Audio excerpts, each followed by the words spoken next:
श्री कृष्ण कहते हैं, इंसान परिस्थितियों का गुलाम होता है।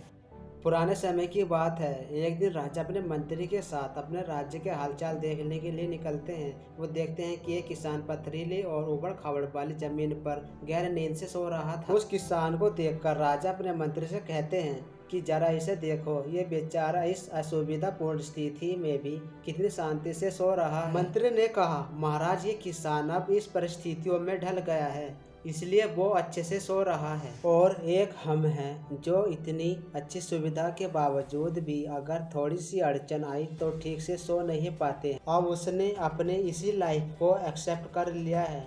मनुष्य का शरीर बहुत ही कठोर होता है।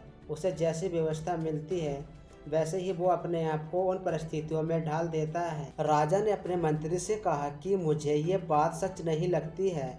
राजा ने कहा कि हमें इसकी परीक्षा लेनी होगी। उस किसान की परीक्षा लेने के लिए वो उसे अपने साथ राजमहल में ले गए। इसी तरह किसान को राजमहल में आए हुए 2 महीने हो गए। अब किसान भी इस सब सुख सुविधाओं का गुलाम बन गया था। उसी बीच एक दिन मंत्री ने चुपके से किसान के बिस्तर में कुछ पत्ते और तिनके रख दिए। यहाँ पर राजमहल में उसके लिए हर तरह की सुख सुविधा की व्यवस्था की जाती है। उस किसान को बहुत ही अच्छा नरम बिस्तर सोने के लिए देते हैं। किसान भी बड़ी खुशी के साथ राजसी ठाट बाट का आनंद लेने लगा। अगली सुबह राजा और मंत्री उसके पास उसे मिलने के लिए पहुँचे।